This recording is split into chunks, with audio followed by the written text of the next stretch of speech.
Hello and welcome to the Watering Hole. Thanks for checking out this clip. Don't forget to like and subscribe because that'll make the baby Jesus cry, and I know how much you guys love making the baby Jesus cry. Anyway, we do have to talk about that stupid meeting that they called. We do. Oh yay! I'm so happy. So I found this on my own, and it was sent to me by my anonymous source, and it was sent to me by E.T. Benson, and it was probably sent to me by a couple other people that I'm forgetting to credit. It sounded like you said a cuckle of other people. A cuckold of other people.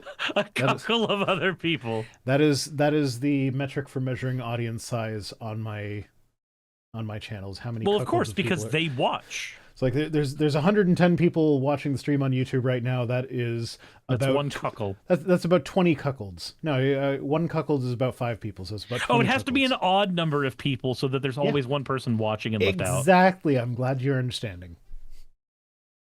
So yeah, there's various versions of the story were sent to me by various people. Like this, like I pulled it from Politico, but everybody sent this to me. So Defense Secretary Pete Hegseth's speech to top generals was supposed to serve as a rallying cry for military exceptionalism, but it didn't land that way with many of the people it was targeting. So the thing that stuck out to me immediately, and we'll touch on this later in the article, was that if you collect all of the generals into one room and announce publicly a stupid idea that where this room is going to be and what time it's going to be at, that is just begging for an attack. Can you imagine how devastated the American military would have been if somebody had bombed that room? Yeah, we would have lost not only our president, which, jury's out on how bad of a loss that would be, but we'd not only lose our president, but we would lose, what was it, over 17,000 years of military experience combined? Some absurd number like that? Something like that. There were about, from what I read, there was about 800 generals there.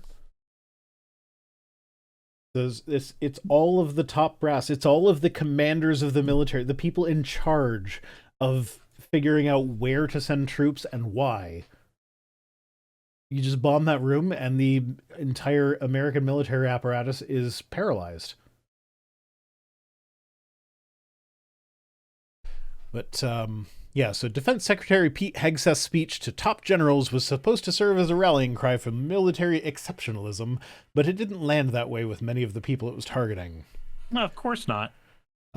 So a lot of the sources for this article were anonymous because they feared retribution, which I don't know how much of the speeches you watched, but at one point, when nobody was applauding or laughing at the jokes or reacting in any way to anything that was said, Trump kind of got frustrated and was like, "Oh, you're supposed to be here having a good time. Just don't worry about it. But if you don't want to hear it, you can leave. But if you do leave, that's the end of your career."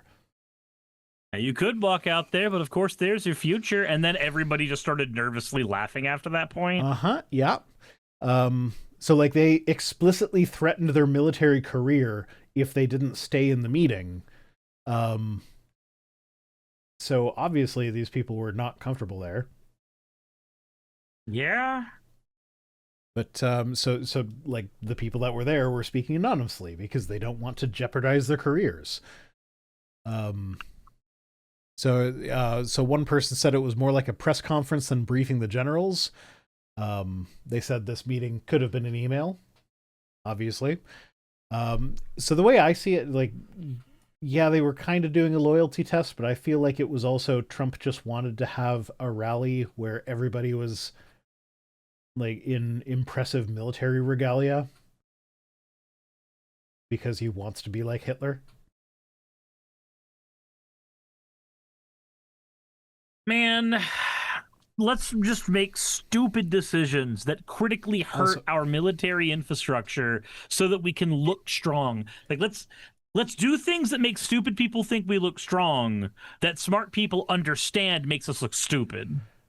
Also, I'm going to that word, I want to say it's pronounced Quantico, but I feel like it's not. I feel like that's got a different pronunciation that I'm not aware of. Or do you know?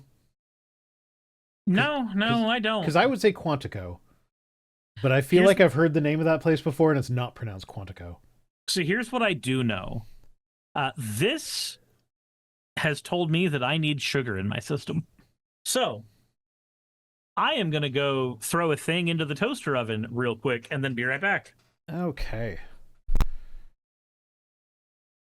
Isn't this so fun? Don't you love hearing that your leader wants your entire infrastructure militarily to just crumble randomly because China's having a bad fucking day? Our generals aren't allowed to throw things in the toaster oven because then that would make them fat.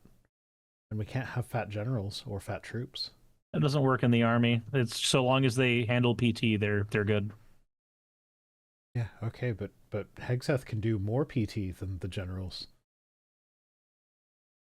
Hegseth's a fucking wiener. I don't give a shit. Yeah, I'm not gonna lie. Hegseth is in better physical shape than me, despite the fact that he's drunk all the time.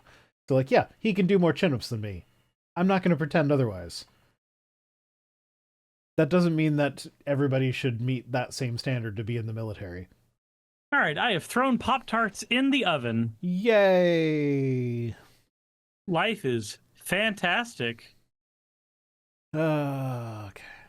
And do you remember the part of the speech where Hegseth said the rules of engagement were stupid? Yes, the one where he said that war crimes are good, actually? Yeah, protecting civilians from being dead in war is stupid. And their job is to kill people and break things. And then the president of the United States came out after he said their job is to kill things and kill people and break things, and was like, hey, now I'm going to send you to American cities to do your job. What was that job again? Kill people and break things. How about that? No, it's our military is being primed to go out and kill American citizens. Mm-hmm. Although, if the reaction of the room was anything to go by, they're not impressed. Yeah, but they're still gonna do it.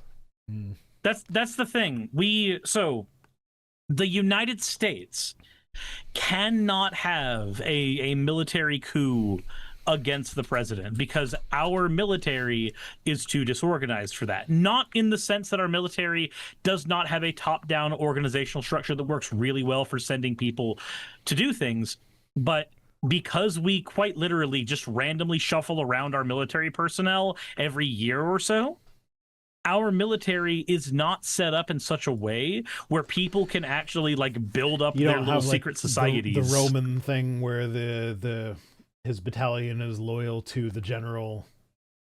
Yeah. Yeah. Which is, on balance, it's a good thing.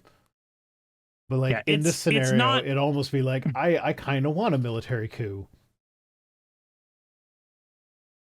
I would like the military to roll in and be like, hey, president's not supposed to do that. Bye. Yep. The problem is that what we would end up having is a new norm set up. Yeah, I get that. I get that, and it would be bad. I'm not actually advocating for that.